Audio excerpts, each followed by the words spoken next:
오늘은 영적 형제의 축복이라는 제목으로 사도행전 강의 297번째가 되겠습니다.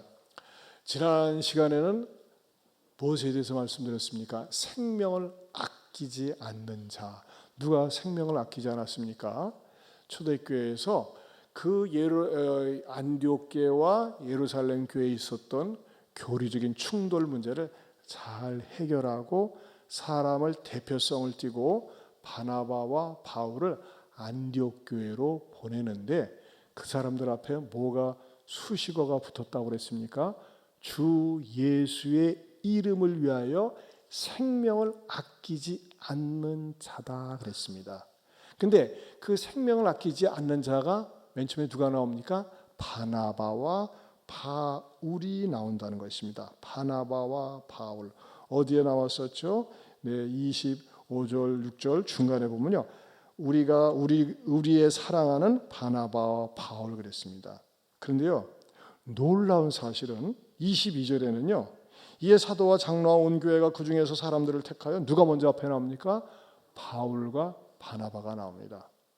여러분, 왜 기분 나쁘게 앞에는 바울과 바나바가 나오다가 뒤에는 바나바와 바울이 나올까요? 저는 설교 끝난 다음에 발견했어요. 야, 어떻게 바뀌었지? 여러분, 이 사도행전을 기록한 저자가 누굽니까? 누갑니다. 누구냐고요? 누가요? 누가는 의사입니다.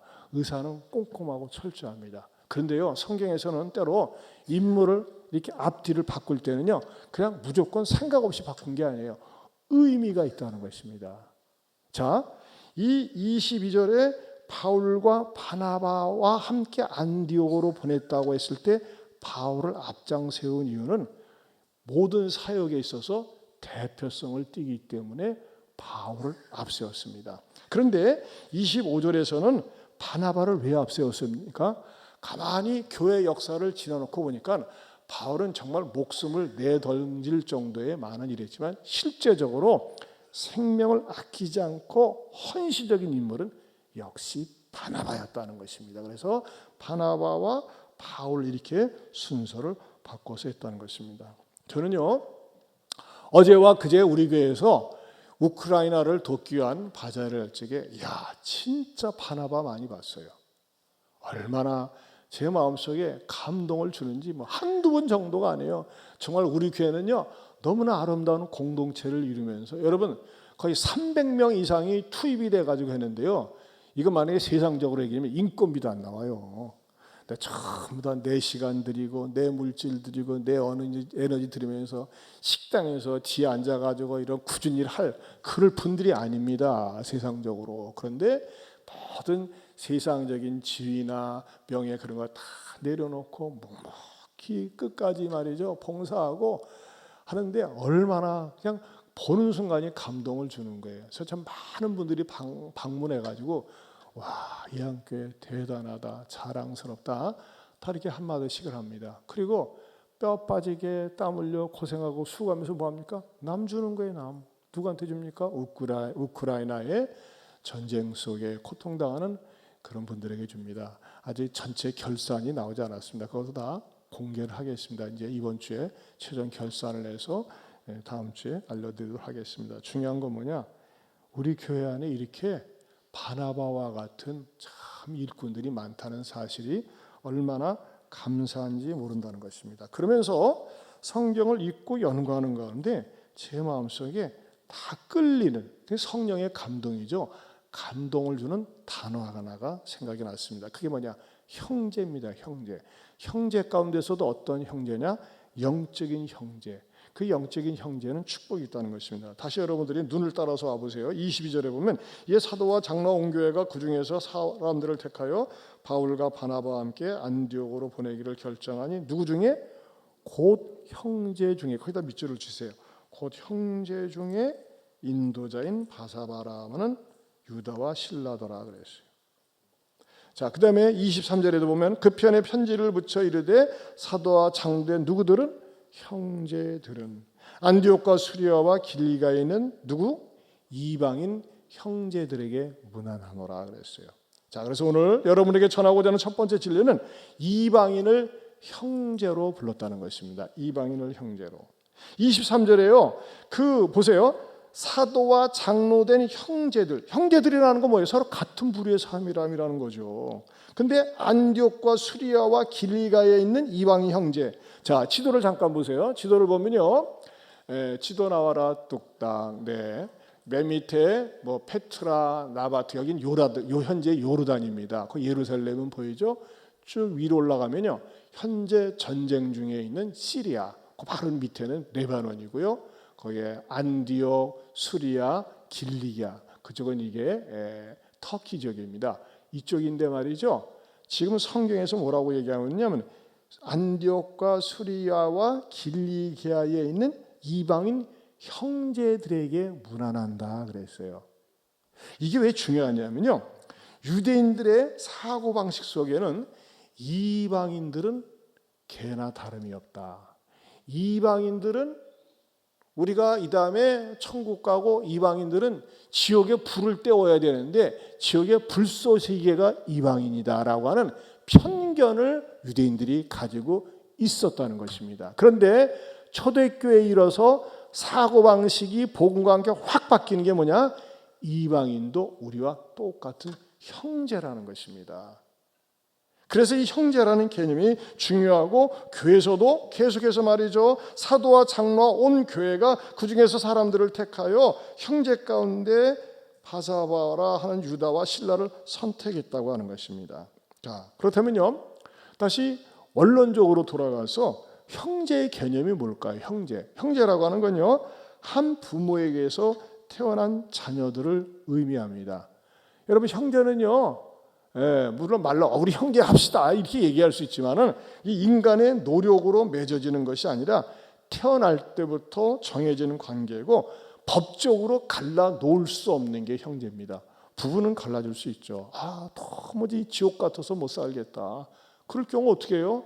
법적으로 이혼을 할 수가 있습니다. 그러나 형제 이혼할 수 있습니까? 형혼이라는 말이 있습니까? 그런 말이 없습니다. 형제는 갈라설 수가 없어요. 그런데요, 형제지간에 서로 도우며 사는 것이 마땅하기 때문에 성경에서는 이렇게 가르쳐주고 있습니다. 잠언 17장 17절 같이 한번 읽어보겠습니다. 같이 봅니다. 친구는 사랑에 끊어지지 아니하고 형제는 위급한 때를 위하여 낳느니라. 현대인의 성경에는 이렇게 또 번역되어 있습니다. 같이 봅니다. 변함없이 서로 사랑하는 것이 친구이며 위급할 때 서로 돕는 것이 형제이다. 네, 사실 우리 주변에 우리 교회도 보면요, 참 좋은 형제, 좋은 자매들이 꽤 있습니다. 그런데 현실적으로 바깥에 나가면요, 형제가 사이 좋은 형제가 많지 않습니다. 그래서 우리말 유명한 경험 가운데 사촌이 밭을 사면 아이고 배가 아파 그러잖아요. 왜 그런지 모르겠어요. 근데 요즘은요 이게 발전해가지고 형제가 아파트를 사면 속이 끓는데, 큰 아파트 샀다고 속이 끓는데요. 그게 뭐예요? 참 엄밀한 의미에서 형제는 세상에서 유일하게 피를 나눈 사이인데도 불구하고 또 가까운 사이도 있는 분들이 많지만 생각 밖으로 형제가 의가 상한 가정들이 많습니다. 그거 왜 그런 줄 아세요? 부모된 분들이 돈이 많을 때 그래요. 죽고 난 다음에 재산 분배를 제대로 하지 못하고 처리하지 못하고 죽어질 때 그 돈 때문에 형제들이 서로 소송을 하고 그때부터는 왼수가 되는 겁니다. 그러면서 여러분 살아있을 때 돈 너무 많이 남겨놓지 마세요. 돈을 베풀고 써야 됩니다. 이 형제지간에 대한 관계를 광운대학교 미디어 커뮤니케이션 교수인 김상년 교수가 추석을 보내면서 우리나라의 사람들이 가지고 있는 형제지간의 그 모습을 이 칼럼을 썼는데 굉장히 공감이 되더라고요. 한번 들어보세요. 형제 자매들은 서울의 여느 가족처럼 물리적으로 가깝긴 하지만 어떤 형태로든 이해관계에 얽혀 있지 않는 한 자주 만나지는 않는다. 추석이나 되어야 오랜만에 얼굴을 마주하고 서로의 안부를 확인한다. 안부 인사는 주로 외모에 대한 어색하면서도 실없는 칭찬으로 시작하지만 곧 수위가 올라간다. 배우자의 승진이나 돈벌이, 자식의 진학과 진로, 아파트와 주식 등에 대한 더 사적인 이야기가 걱정과 위로, 자랑과 겸손, 칭찬과 부러움의 경계를 수시로 넘나들며 이어간다. 부모 자식과는 다르게 자식들 사이에는 모순이 존재한다. 같은 뱃속에서 나온 한 핏줄이건만 상대의 성취를 그저 내 일처럼 기뻐해 줄 수만은 없는 친근함 속에 경쟁이 섞여 긴장 관계가 계속된다. 특히 타인과의 비교를 통해 상대적 언어로 자신을 규정하고 평가하는 성향이 강한 한국인에게 내 누이와 동생의 사회 경제적 좌표를 확인하는 의식은 거의 본능적으로 이루어진다. 한마디로 가깝고도 먼 사이, 떠날 수도 없고 때로는 형식과 제도 속에서 필요에 의해서 만나는 사이라는 것이다. 그런데 여러분, 이게 이제 어느 정도 동의는 됩니다. 그러나 다 동의할 수는 없어요. 어떤 형제지간은 정말 사이가 좋은 형제지간이 의외로 있습니다. 그런데 삭막하고 형식적인 관계를 만나면 좋은 사람 MBC 문화방송 아니고 만나면 반갑고 좋고 위로가 되는 그런 형제의식이 어떤 자매의식이 뭘까요? 영적인 형제의식, 영적인 자매의식이 있다는 것입니다. 저는요, 제가 설교를 준비하면서 우리 하나님께서는 대한민국을 오래전부터 정말 사랑해 주셨구나 하는 것을 깊이 깨달았어요. 설교를 준비하는 가운데 어떤 분이 저한테 한 자료를 보내줬는데 제가 너무 감동을 받았어요. 두 번째는 뭐냐면 하나님이 사랑하는 조선이라는 것입니다. 하나님이 사랑하는 조선. 여러분, 21세기 들어와서 많은 나라들의 부침이 있었습니다. 여러분, 전 세계 역사 이래로 전쟁이 없는 나라가 없었고 전쟁 이후에는요 복구가 더디었습니다. 우리나라는 6.25 사변 후에 74년이 지나면서 한때는요 6.25 사변에 전 세계에서 꼴찌에서 2등했어요. 가장 가난한 나라, 아프리카 가나 못지않게 가난한 나라였어요. 그러나 지금은 선진국에 들어섰습니다. 이런 나라가 대한민국입니다. 그런데 여러분, 이 대한민국이 과거의 역사를 돌이켜볼 때 이 종교가 그 나라를 어떻게 지배하느냐에 따라서 이 나라가 발전할 수 있는 무한한 가능성이 있고 참 희망 없다, 이런 나라들이 많이 있습니다. 여러분, 우리나라 고려시대 때는 고려 500년의 역사가 불교가 지배하고 있었습니다.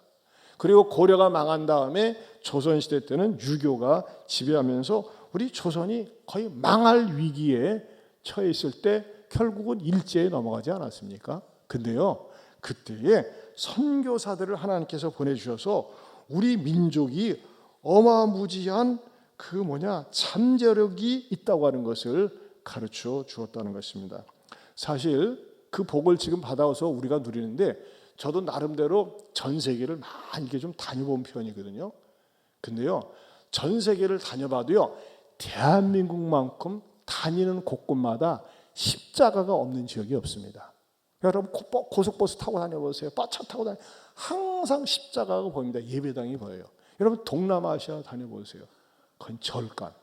제가 대만 가가지고 놀란 거는 큰 빌딩에 부처상이 서 있어요. 이 얼마나 대한민국이 복받은 줄 아십니까? 여러분, 전 세계에서요 매일같이 새벽 기도 드리는 나라는 대한민국밖에 없습니다.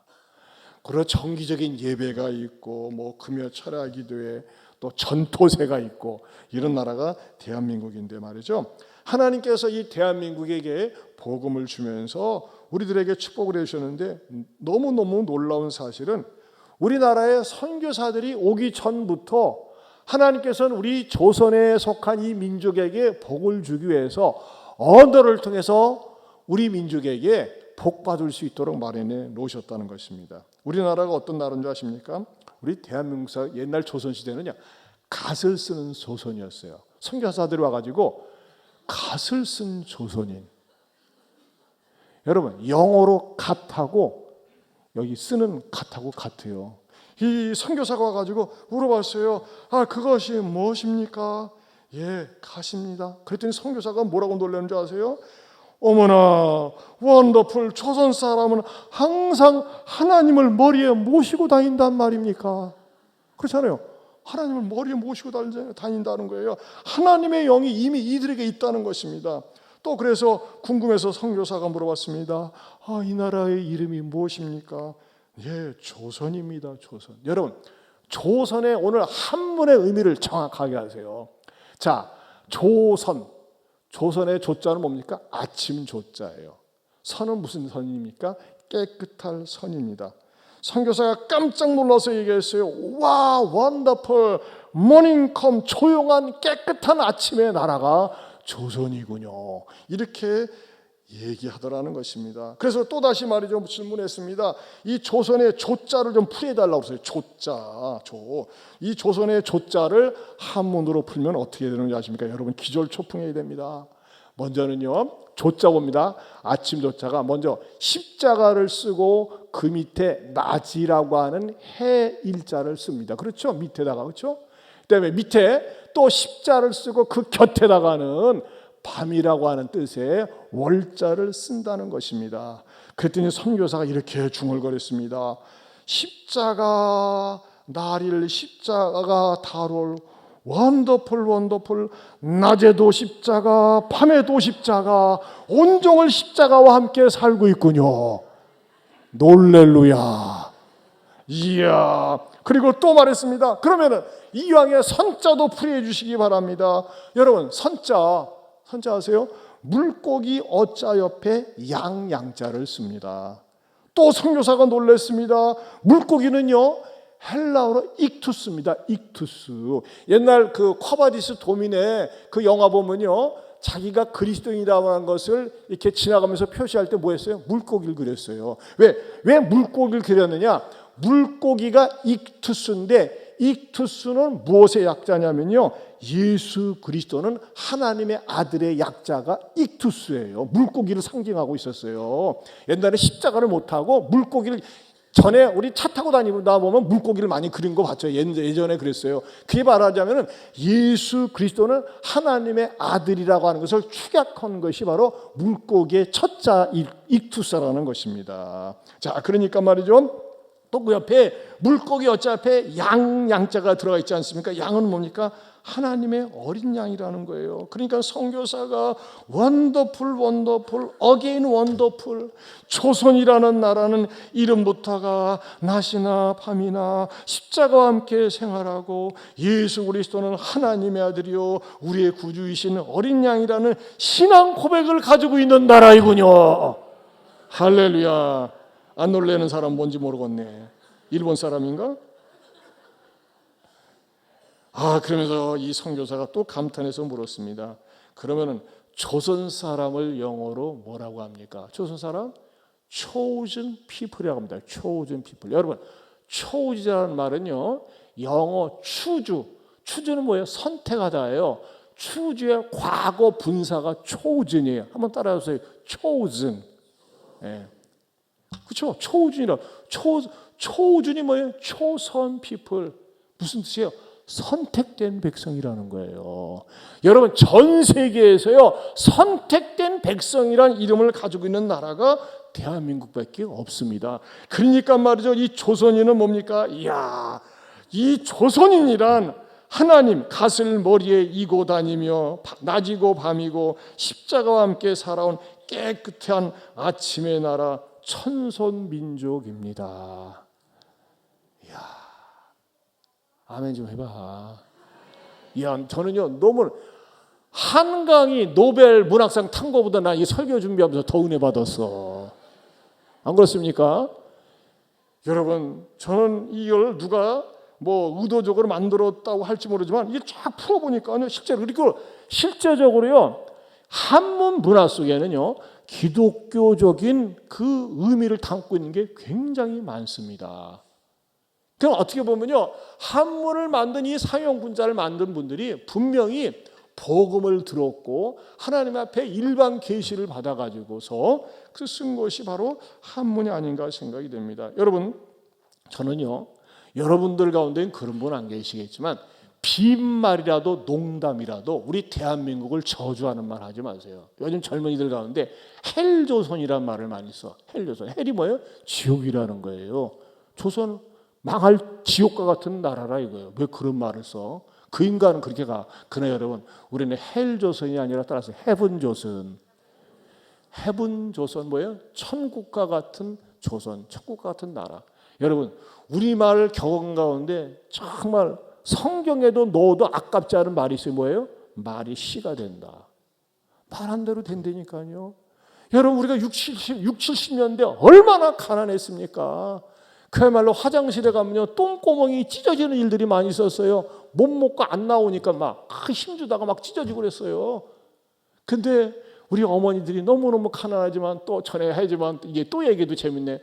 우리 옛날에 여기다가 수건 달고 다니면서 늘 코 풀고 그랬다니까는. 그래가지고 갖다고 야 뺀질뺀질합니다. 뭐 구리만 안 발라도 돼. 그냥 뺀질뺀질해가지고 말이죠. 해가지고 자 코 풀기대 흥 해가지고 누가 멀리 나가나 또 들이키고. 그럼 어머니들이 뭐라 합니까? 흥여라 이 새끼야, 흥하라니까. 흥하니까 우리가 흥하게 살게 되는 거예요. 그게 참. 여러분, 우리 어머니 아버지 세대들이 진짜 말을 놨어요. 물론 이제 아주 싼 엄마 아빠들도 있지만 이 연병할 놈아 육실할 놈아 그렇게 말하는 엄마 아빠들도 있었어요. 잠깐 몹쓸 말이고 흥여라 하니까 이곳저곳에서 흥어라 하니까 흥하게 된 줄로 믿습니다. 이렇게 고차원적인 유머를 하는데도 불구하고 시종일관 참 세상 모든 염려와 근심 걱정을 혼자 짊어져 주신 분이 한 분 계시네. 저는 이거 준비하면서요, 야 진짜 조선 너무너무 좋네요. 여러분이 잘 묵상을 해보세요. 조선 한번 하나하나 생각을 해보세요. 잊어버리거든요. 그럼 유튜브 또 한번 들으세요. 꼭 집에서 들으시고 반드시 구독과 좋아요를 눌러가지고 들어주시길 바랍니다. 여러분, 왜 언어가 왜 중요한지 아세요? 민수기 14장 28절 말씀 같이 봅니다. 시작.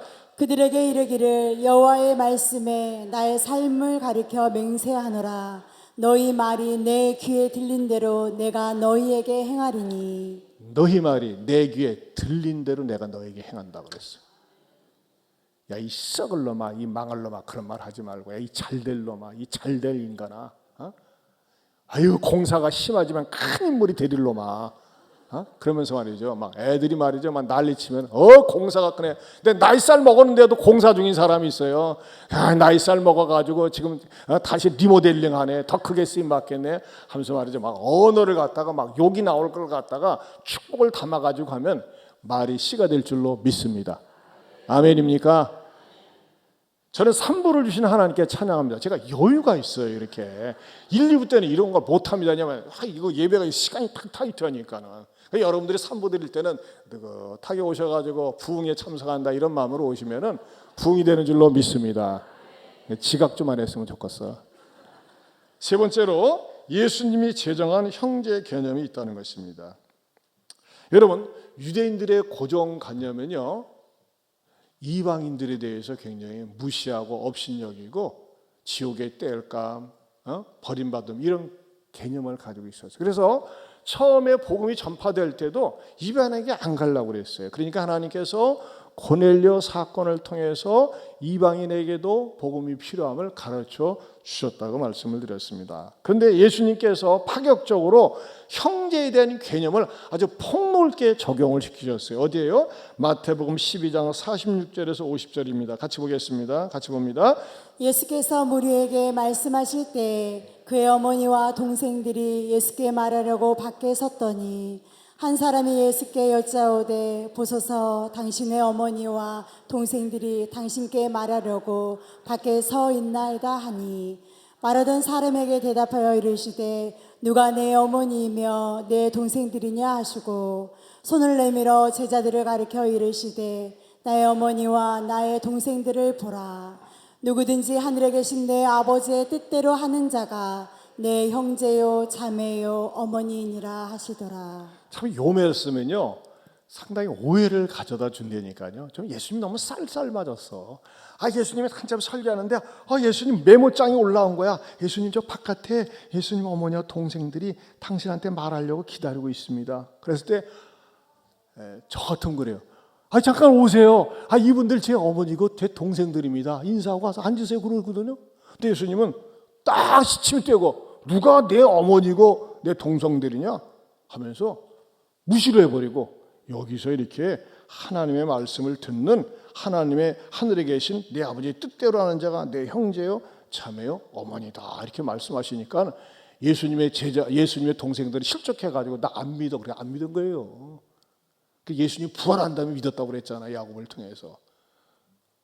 그러나 예수님의 어머니는 끝까지 그래도 지조가 있으니까 믿었는데 그럼 왜 이런 말씀을 하셨는가? 만약에 예수님이 인간적으로 맞아 하면서 예수님의 어머니와 동생들을 소개하면서 했으면요 분명히 인간의 타락한 본성은 야 우리는 예수님의 혈통이야 예수님의 직계자손이 하면서 이것을 강조하고 세습을 강조하고 말이죠 인간적인 것을 강조했을 거예요.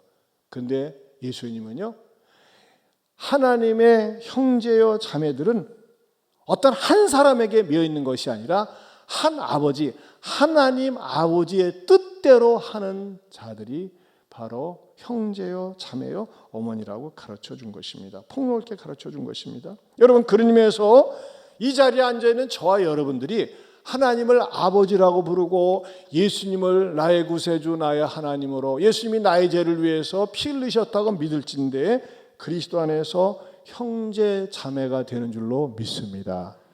그런데요 더 웃기는 건요 어떤 교단이 있는데 형제교회라고 하는 교단이 있어요. 그 교단은요 목사, 장로, 집사 인정을 안 해요. 성경에 분명 우리 형제라고 그러네. 다 형제입니다. 설교는 누가 하느냐? 그때 가지고 은혜 받은 사람이 하는 거예요. 중구난방에. 그리고 그 형제교단은 뭔지 아세요? 결혼도 외부 사람하고 하면 안 돼요. 우리끼리만. 그리고 형제교단은요 자기네들만 옳고 그르고 성경적으로 나간다고 하면서 다른 데를 폄하하고 정죄합니다. 여러분 절대 폄하하고 정죄하는 거는요 그건 건강한 교회가 아니에요. 이 옆에 영생교회 있어요. 감리교회. 이 건강한 좋은 교회예요.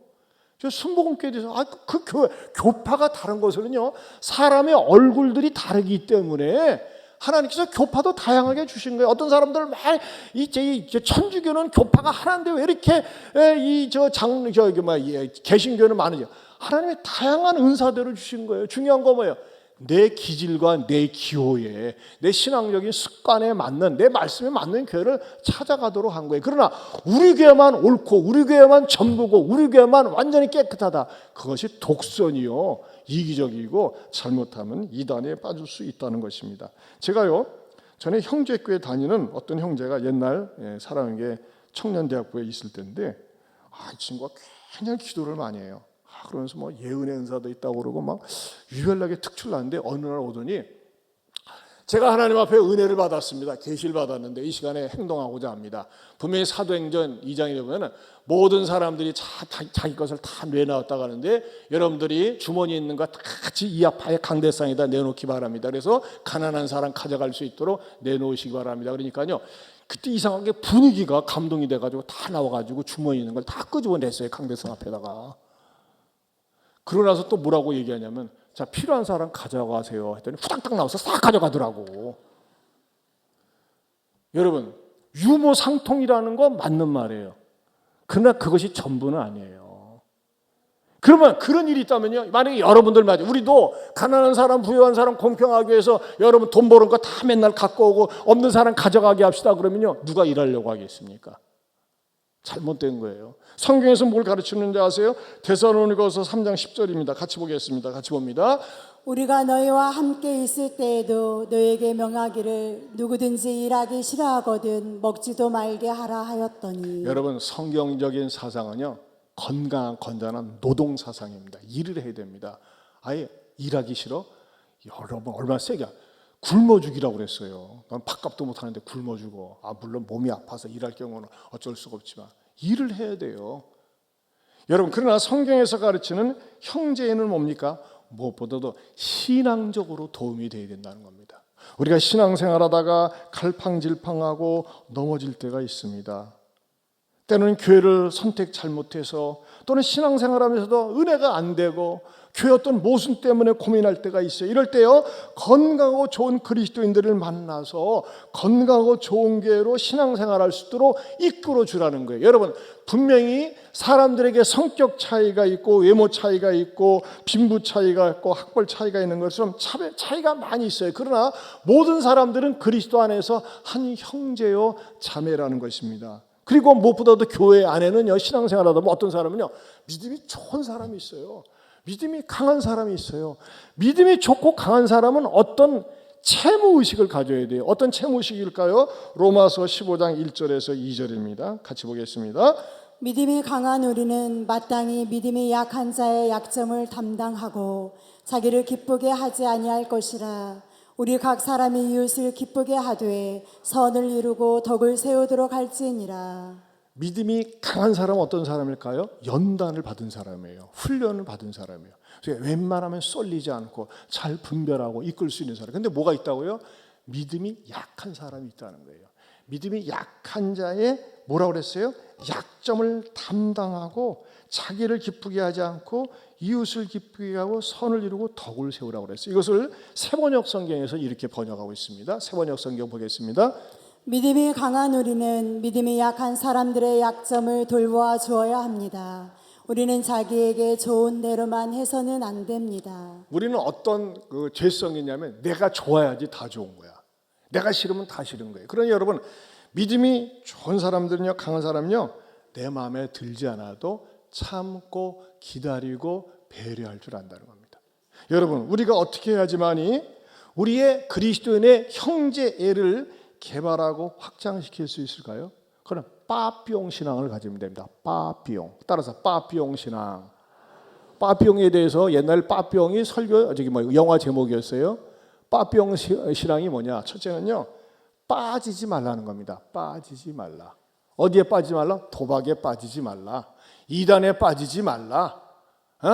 춤추는데 빠지지 말라. 인터넷 중독에 빠지지 말라. 여러분, 내가 그 모임에 가면 내 신앙이 손상될 것 같아.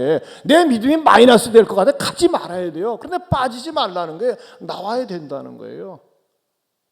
이 빠지지 말라는 또 다른 하나의 의미가 있어요. 중의적인 의미인데 그건 뭐냐면요, 건강한 공동체의 모임 속에 빠지지 말라는 겁니다.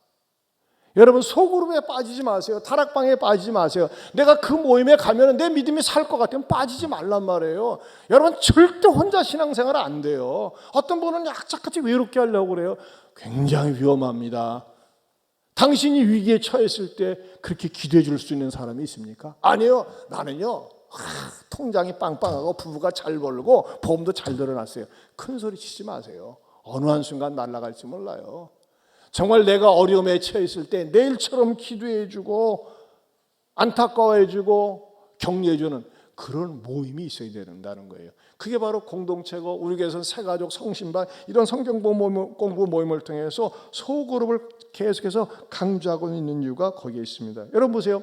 도마 같은 경우 예수님이 부활하신 다음에 제자들에게 나타났어요. 도마만 빠졌어.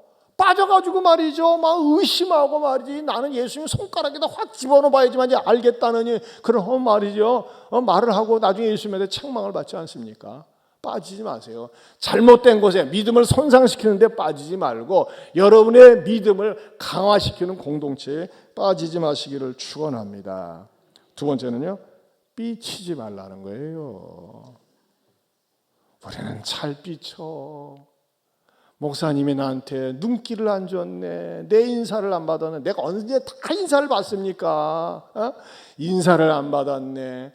아니 왜 줄을 안 서는겨? 해가지고 말이죠, 예배 시간에 시커 은혜 받고 가서는 주차장에서 은혜를 다 쏟아놔 버려. 삐치지 말라는 거예요. 여러분, 사람 인간이라는 게 희한해요. 이렇게 얼굴이 이렇게 원판 보존의 법칙에 의해서 다들 선남 선녀들인데, 기분 나쁜 말, 섭섭한 말을 딱 쓰면요, 이 삐치는 게 얼굴이 색깔이 달라져. 컬러가 달라져. 참 희한해요. 나는 안 그런 척해도요, 딱 얼굴 안색이 변합니다. 그리고 눈동자가 달라져요. 눈에 총이 들어가. 눈총 쏘잖아. 자, 우리 옆 사람 쳐다보고 이렇게 합시다. 삐치지 맙시다.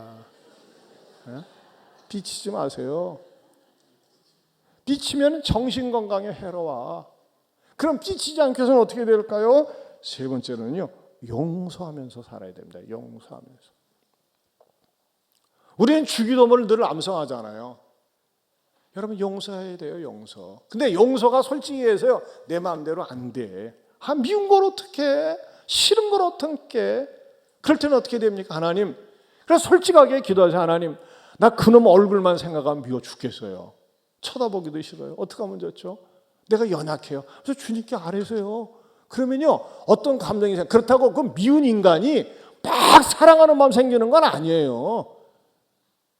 미워하는 내 마음이 병이 든다니까는. 속이 상해요. 근데요, 내가 그 미운 인간 때문에 기도를 하면요, 미운 인간에 대한 감정이 사라져. 그런 마음이 무덤덤하다는 거예요. 물론 사랑까지 한다는 건 대단한 수준이죠. 그러나 일단 내가 영적으로 정신적으로 건강해야지. 여러분, 미운 생각을 계속하면요, 뭐가 되는지 그 스트레스가 돼요. 스트레스가 되고 병이 되는 거예요. 그러니까 미운 인간이 내 마음에서 일단 떠나야 돼. 떠나기 위해서는 어떻게 됩니까? 나 혼자 하면 미워하지 말아야지, 미워하지 말아야지 하면서 노래한다고 기도한다고 안 돼요. 기도하면 되지. 또 기도를 하나님께 하는 거예요. 그러면 하나님께서요, 미운 감정을 사라지게 해주세요. 그리고 내 마음에 평안을 주세요. 사랑하는 성도 여러분, 이 세상은 절대 혼자서 살 수가 없습니다. 사람 인자 자체가 둘이 마주한 게 사람 인자 아니겠습니까? 근데 뭐예요? 좋은 사람이 있어야 돼요. 어떤 좋은 사람이요? 믿음의 좋은 사람. 내가 넘어지려고 할 때, 내가 방황하려고 할 때, 내가 무엇을 선택할지 모를 때 올바르게 방향을 인도해 주는 분, 그분은 예수님이시고, 또 그런 마음을 갖고 있는 그리스도인들이 우리 교회 안에는 너무나 많이 있어요.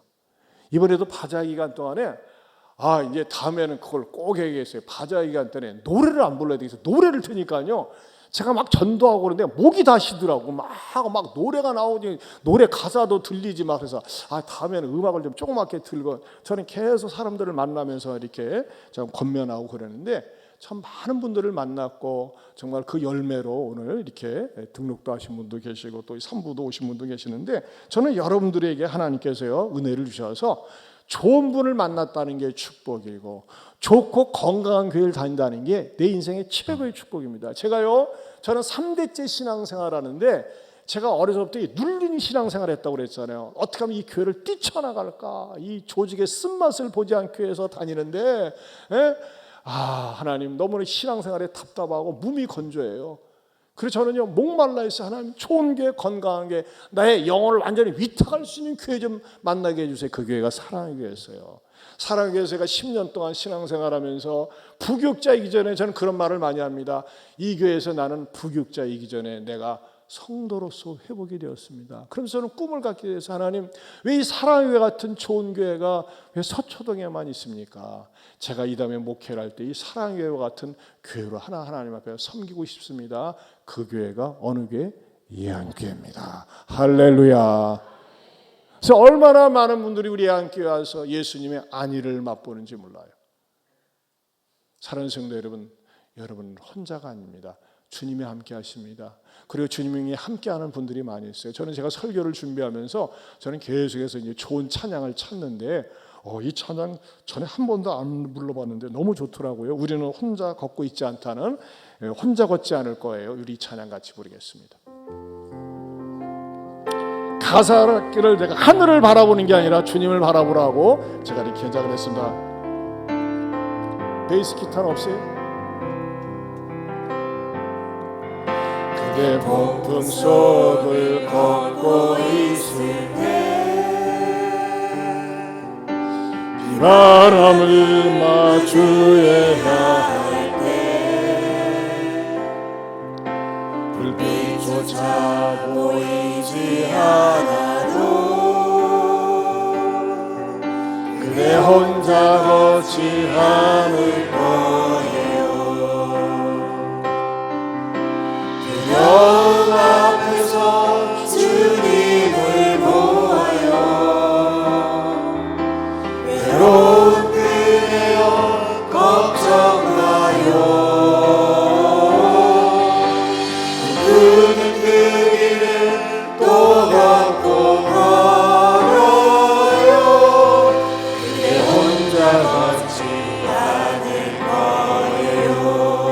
지름길을 속을 걷고 있을 때 비바람을 마주해야 할 때 불빛조차 보이지 않아도 그대 혼자 걷지 않을 거예요. 두려움 앞에서 주님을 보아요. 외로운 그대여 걱정 마요. 꿈꾸는 그 길을 또 걷고 걸어요. 그대 혼자 걷지 우리 다 같이 일어서 처음부터 다시 부릅니다. 그대 폭풍 속을 걷고 있을 때 비바람을 마주해야 할 때 불빛조차 보이지 않아도 그대 혼자 걷지 않을 거예요. 두려움 앞에서 주님을 보아요. 외로운 그대여 걱정 마요. 꿈꾸는 그 길을 또 걷고 걸어요. 그대 혼자 걷지 않을 거예요. 그대 폭풍 속을 걷고 있을 때 비바람을 마주해야 할 때 불빛조차 보이지 않아도 그대 혼자 걷지 않을 거예요. 두려움 앞에서 주님을 보아요. 외로운 그대여 걱정 마요. 꿈꾸는 그 길을 또 걷고 걸어요. 그대 혼자 걷지 않을 거예요. 여러분 기도하세요. 여러분 혼자 걷고 있다고 생각하십니까? 여러분 가운데 인생의 폭풍길을 걷고 있는 분 계시죠? 암과 투영하면서 만성 질병으로 비바람이 여러분을 막기를 막을 수 있습니다. 물질적으로 부도가 나고 또 장사가 안 되고 또 괜히 나를 미워하고 나를 싫어하고 나를 멀리하는 그 인생의 폭풍길을 걷고 있는 분 계십니까? 아니에요. 여러분 혼자가 아닙니다. 여러분 주님을 찾으세요. 하나님, 나는 혼자인 것 같아요. 나는 외로워요. 나는 고독해요. 또 여러분 자신이 그렇지 않다면 그런 분에 처해 있는 분들을 위로해 주는 기도를 하세요. 내가 함께 해주겠다고 기도하세요. 하나님 나를 도와달라고 기도하세요. 주님은 절대 여러분을 버리지 않습니다. 하나님 나를 도와주시고 나를 불쌍히 해주시고 내 인생의 폭풍 속에서 나의 길을 인도해 달라고 우리 한번 주여 한번 부르고 통성으로 기도합니다. 주여.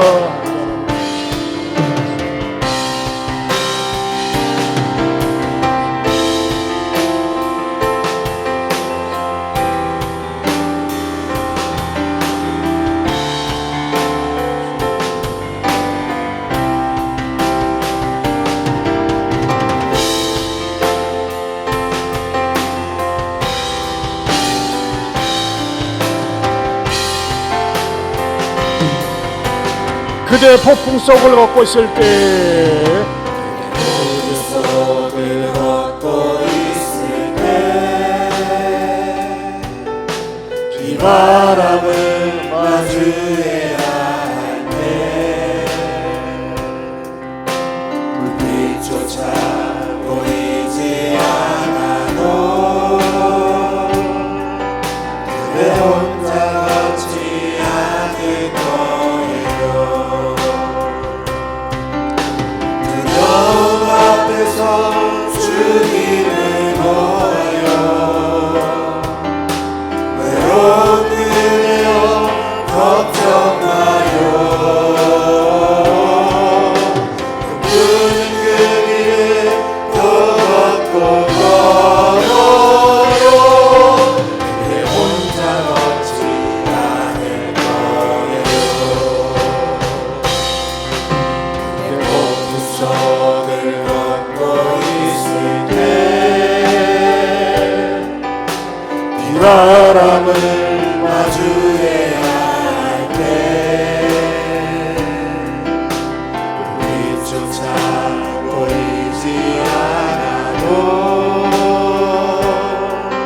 그대 혼자 걷지 않을 거예요. 두려움 앞에서 주님을 모여 외로운 그대여 걱정 마요. 꿈꾸는 그 길을 또 걷고 걸어요. 그대 혼자 걷지 않을 거예요. 하나님 아버지 감사합니다. 주님께서 나를 사랑하시고 나를 귀하게 여기셔서 하나님의 자녀 삼아 주심을 감사합니다. 주님, 그러나 이 자리에는 왠지 마음이 아프고 받은 상처들이 많고 교회 때문에, 때로는 목사 때문에, 때로는 장로 때문에, 권사 때문에, 집사 때문에 상처를 받은 분들도 있습니다. 또는 지금 질병의 폭풍성을 지금 지나고 통과하는 분들도 있습니다. 가정이 어려워서 힘들어하는 분들도 있습니다. 주님, 외면하지 마시고 나와 함께하여 주시옵소서. 여러분, 마음이 아픈 분들, 속이 상한 분들 가슴에 손을 얹으세요. 주님이 치료해 주기 원하세요. 또 여러분에게 질병으로 고통당하는 분들이 있습니까? 아픈 부에 손을 얹으세요. 저희 시간에 성령님, 치료하시는 하나님 그분이 계시는 줄로 믿습니다. 예수 이름으로 명하노니 내 마음의 상처는 회복될지어다. 아멘. 치유될지어다. 아멘. 암덩어리는 떠나갈지어다. 아멘. 만성 질병은 나음을 얻을지어다. 아멘. 주여 나를 고쳐 주시옵소서. 아멘. 치료하여 주옵소서. 아멘. 고쳐 주시옵소서. 아멘. 조울증은 떠나갈지어다. 아멘. 조현병도 떠나갈지어다. 아멘. 조증도 떠나갈지어다. 아멘. 호암장애도 떠나갈지어다. 아멘. 우리 집안에 있는 어둠은 떠나갈지어다. 아멘. 가난도 떠나갈지어다. 아멘. 하나님, 사랑하는 성도들을 어루만지시고 치료하여 주시옵소서. 무엇보다도 나는 혼자가 아니라 주님이 함께 계시고 믿음의 동역자들, 믿음의 형제 자매들이 있음을 알고 다시 한번 일어서게 하여 주시옵소서. 이제는 우리 주 예수 그리스도의 은혜와 하나님 아버지의 변함이 없는 사랑과 성령님의 감화감동 교통하심의 은혜가 변함없이 사랑하고 늘 동행하기 원하는 그 주님을 더 의지하며 일어서겠노라고, 결단하겠노라고 마음에 다짐하는 모든 성도들 위해 영원토록 함께 있을지어다. 아멘.